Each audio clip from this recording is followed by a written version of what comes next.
नमस्कार। आज हम जानेंगे बिहार बोर्ड के एग्जाम में समीकरण पूछे जा रहे हैं आजकल।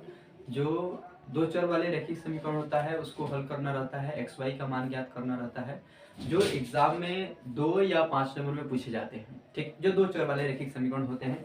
तो हमको जानना है दो चर वाले रैखिक समीकरण को कितने तरीके से हल किया जा सकता है। ये हल करने की विधि को सीखेंगे। जैसे दो चर वाले रैखिक समीकरण को मुख्यतः वैसे में तो 3 भागों में उसको विभाजित किया जाता है। जैसे विलोपन विधि, ठीक है, विलोपन विधि हल करने का पहला तरीका हो गया विलोपन विधि। दूसरा होता है प्रतिस्थापन विधि, ठीक है, प्रतिस्थापन विधि से, ठीक है।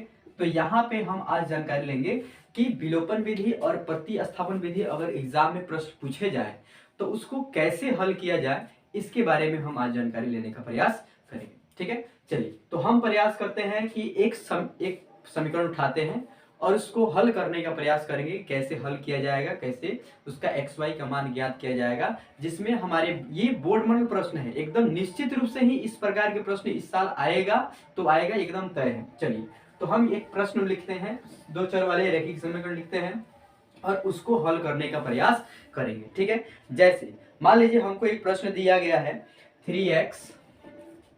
3x plus 4y equal to 10, 3x plus 4y equal to 10, ठीक। और दूसरा समीकरण है 2x minus 2y, 2x minus 2y equal to 2।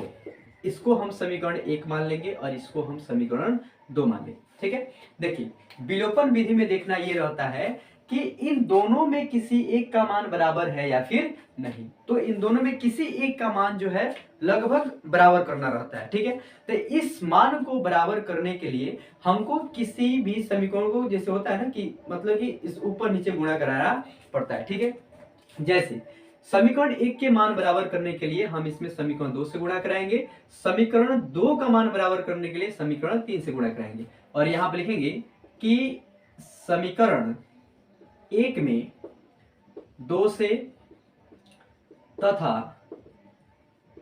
समीकरण 2 में 3 से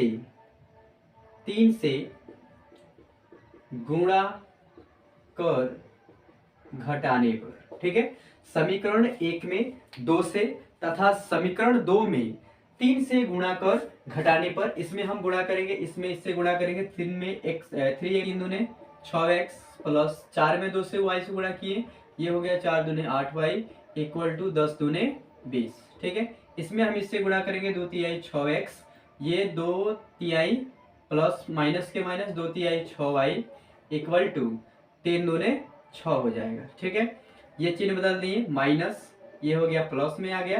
ठीक है, ये हो गया आपका माइनस में हो गया। ठीक है, ये प्लस माइनस कट गया, ये 8 और 6 कितना हो जाएगा, लगभग 14y हो जाएगा इक्वल टू 20 में से 6 जाएगा 14 हो जाएगा, 14 एकम 14, यानी कि इसलिए y बराबर हमारे पास 1 बच गया। यहाँ तो कोई दिक्कत परेशानी नहीं है। ठीक है, अब x के मान ज्ञात करने के लिए हम लिखते हैं समीकरण, आप 1 या 2 किसी में भी रख सकते हैं, जैसे मान लीजिए हम 1 में ही रख रहे हैं।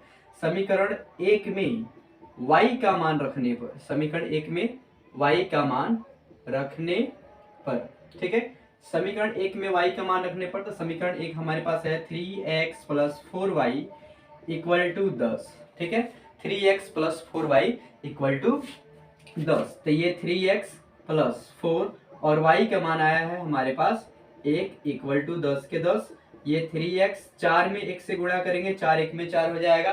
ठीक है, इक्वल टू 10 के 10 ही हो जाएगा। ये 4 प्लस में है, बराबर उधर जाएंगे तो माइनस में हो जाएगा, यानी कि 3x इक्वल टू 10 माइनस 4। तो 3x, ये 10 में से 4 घटेगा तो 6 बचेगा। ठीक है, 6 हो गया, 3 एकम 3, 3 दूने 6, इसलिए x का मान हमारे पास 2 आ गया। अब हम यहाँ पे लिखेंगे अतः x equal to 2, y equal to 1। ये हमारे पास पूर्ण रूप से आंसर हो गए। ठीक है, और इस टाइप के प्रश्न भी हमको मिलते हैं 5 अंक या फिर 2 अंक। ठीक है, कोई दिक्कत, इसको स्क्रीनशॉट ले लीजिए। ठीक है, हम बढ़ते हैं एक प्रश्न। अब हम आपको एक प्रश्न दे रहे हैं, इसको आप सॉल्व करके कमेंट में हमारे पास आंसर जरूर बताइएगा। जैसे एक प्रश्न है x plus y equal to, एक प्रश्न है x प्लस वाई, ठीक है, x plus y equal to 5, समीकरण 1 हो गया, ठीक है। उसके बाद दूसरा प्रश्न है 2x minus 3y, 2x minus 3y equal to 4, ये हमारे पास समीकरण 2 हो गया। और इस प्रश्न का आप x और y के मान ज्ञात करके कमेंट में आंसर अवश्य ही बताइएगा, ठीक है। चलिए ये स्क्रीनशॉट ले लीजिए। अब हम एक प्रश्न जो है प्रतिस्थापन विधि से बना करके x y का मान ज्ञात करने के लिए सीखेंगे, ठीक है। चलिए अब हम एक प्रश्न लेते हैं, एक प्रश्न उठाते हैं और एक्स वाई का मान ज्ञात करने के लिए प्रतिस्थापन विधि से हल करने का उसको लगातार प्रयास करते हैं। जैसे हमारे पास एक प्रश्न है s minus t equal to 3, और ये समीकरण 1 मान लेंगे इसको।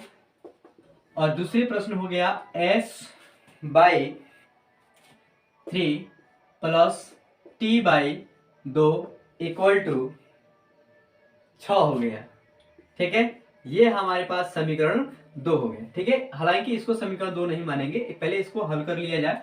2 में 3 का लघुत्तम निकलेगा, ये 2 3 6 हो जाएगा। इसमें तिरछा तिरछी कैसे गुणा करा लेंगे, 2 में s से गुणा कराएं 2x हो गया, प्लस प्लस के प्लस 2 3 में t से गुणा कराएं, ये 3t हो गया इक्वल टू 6 के 6 हो गया, ठीक है। इस 6 के नीचे कुछ नहीं तो क्या है, 1 है, क्रॉस मल्टीप्लाई कराएंगे, 1 में 2s से गुणा कराएंगे, 2s का 2s हो गया, प्लस के प्लस 1 में 3t से गुणा कराएंगे, 3t का 3t हो गया इक्वल टू 6 छक्का होता है 36, यानी कि 6 में 6 से गुणा करेंगे तो ये हमारे पास हो जाएगा 36। इसको हम बना लिए समीकरण 2, ठीक है। अब हम प्रतिस्थापन विधि से ज्ञात करने के लिए किसी एक भी समीकरण को तोड़ करके समीकरण 3 निकाल करके x या y का मान लगभग जराना पड़ता है, ठीक है।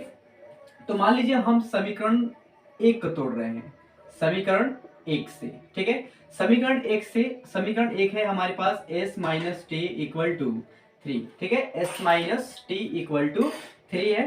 तो s ये आपका s के s ही हो जाएगा, ये माइनस में t है, बराबर के उधर जाएगा तो प्लस में हो जाएगा, ठीक है। 3 प्लस t, इसको हम बना लिए समीकरण 3, इसको क्या बना लिए, समीकरण 3 बना लिए, ठीक है। और ये हो गया हमारे पास, लिखेंगे समीकरण, अब ये s minus s equal to हो गया, s बराबर हो गया 3 प्लस टी। तो समीकरण मान लीजिए हम लिख दिए कि समीकरण 2 में, समीकरण 2 में s का मान रखने पर, समीकरण 2 में s का मान रखने पर, ठीक है, समीकरण 2 में s का मान रखने पर। अब यहाँ पर हम समीकरण 2 में s का मान रख रहे हैं, तो समीकरण 2 है हमारे पास 2s plus 3t equal to 36, ठीक है, ये हो गया। अब 2 और s का मान कितना है, 3 माइनस टी है, 3 प्लस टी है प्लस 3t इक्वल टू 36, ये 2 तिहाई कितना हो गया 6, प्लस 2 में 3 से टी, 2 में टी से गुणा करेंगे तो ये हो जाएगा 2t plus 3t equal to 36, ठीक है। आगे देखिए, फिर ये 6 हो गया, ये प्लस के प्लस हो गया, ये 3 और 2 कितना हो जाएगा, लगभग 5t हो जाएंगे, और इधर आ जाएगा हमारा 36। ये 6 प्लस में है, बराबर को उधर जाएगा तो माइनस में हो जाएगा, यानी कि 5t इक्वल टू 36 माइनस 6, तो 5t इक्वल टू 36 में से 6 जाएगा, ये हमारे पास बच गया 30, ठीक है। ये 5 एकम 5 और 6 बचे होता है 30, यानी कि हमारे पास लिखेंगे अतः s इक्वल टू, यानी कि हमारे पास t का मान निकल के आ गया, ठीक है, यानी कि अतः नहीं, यहाँ पे t का मान हो गया हमारे पास 6 हो गया। अब लिखेंगे कि समीकरण 3 में, ठीक है, t का मान क्या हो गया है, तो लिखेंगे समीकरण 3 में t का मान रखने पर, किसका मान आया है, t का, समीकरण 3 में t का मान रखने पर, मान रखने पर, ठीक है। तो समीकरण 3 हमारे पास है s इक्वल टू 3 प्लस